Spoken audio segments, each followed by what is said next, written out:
All right, let's talk about random acts of marketing.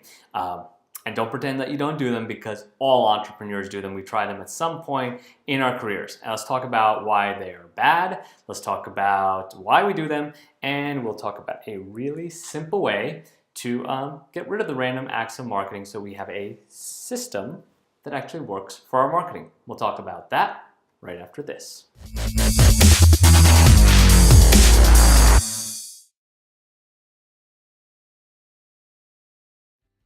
All right, let's talk about these random acts of marketing. This is the stuff that we do when we keep throwing stuff up on the wall and hoping something sticks. Or, as a lot of people like to refer to it, is that bright, shiny object syndrome, that we are doing direct mail and then someone talks about Facebook ads, so we start doing Facebook ads, and then someone says, well, you need to have the right squeeze page, so we set up a squeeze page, and then someone says you got to go to networking events, so we go to networking events, and we try all these random acts of marketing, but for some reason it doesn't work to collectively grow our business as a whole.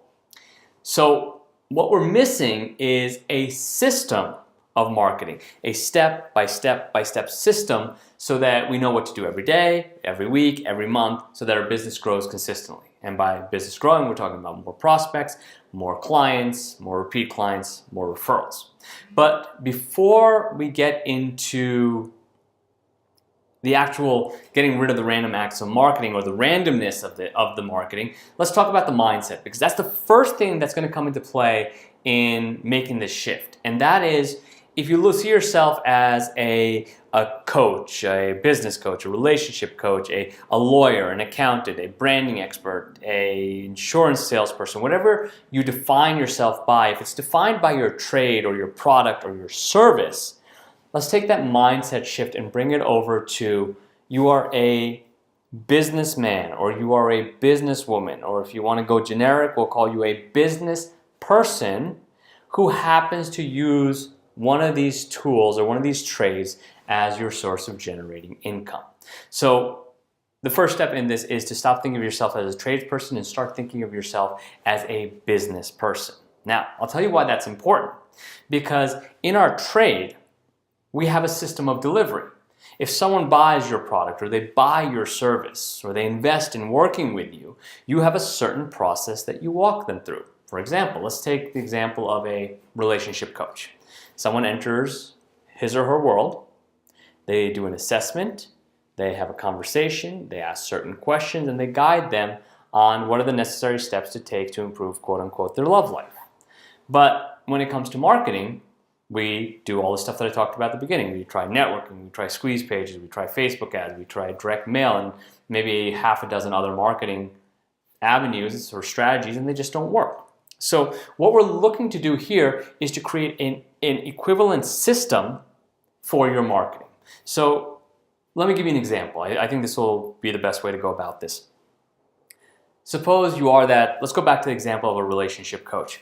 So what you do is you start holding, let's say you held a get-together, a meetup, a seminar, a get-together, whatever you want to call it, and you had 5 people show up, and 2 people wanted to talk to you after the event, and 1 person became a client. And then we have this in our head, well, you know what, that was really lousy. I only had 5 people show up, I had 2 people want to talk to me, and only 1 person became a client, so we never do it again. And that's where the problem exists. Because we stopped doing it. Instead of, we started going to those random acts, those different ideas, those bright, shiny objects, instead of developing mastery of a system that was already working. Because here's what's going to happen. You're going to get better at that system that we just laid out. Next time you will have 10 people show up at your event. You will have 4 people that want to speak to you. You will have 2 people that become a client. And then you'll have 20 people that show up, and you'll have 10 people that want to speak to you, and you might have 8 people that become clients. Because what you're doing is you're developing mastery of your marketing system. And the important word there is, there's actually 2 important words. Number 1 is mastery, and number 2 is a system.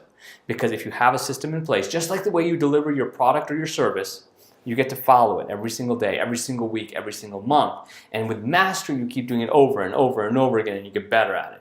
You don't believe me? Try a sport that you've never played before. Try it the first time, you're going to be horrible. Try it the 10th time, you're going to be a lot better. Try it the 100th time, you're going to be pretty freaking amazing at it. So mastery is important. So that is how you eliminate these random acts of marketing, and I suggest you start with the marketing strategy that has actually yielded you prospects and clients, and build upon that. Get generating prospects, converting them into clients, and then serving them with your product or service. Got it? No more random acts of marketing. Get rid of them. Thanks so much for checking out this episode of Beer with Sameer. If you got some good stuff out of today's episode, do me a favor, share the link Beer with Sameer with 1, 2, maybe even 3 friends who you think will get just as much value out of this episode as you did. Finally, before I let you go, if you'd like to join me for my next 3-day event, how to make over $100,000 a year working under 20 hours a week, then head over to sameerkumar.com, click on the events button, and set up a time for us to chat. Until next time, keep life simple and always remember to play.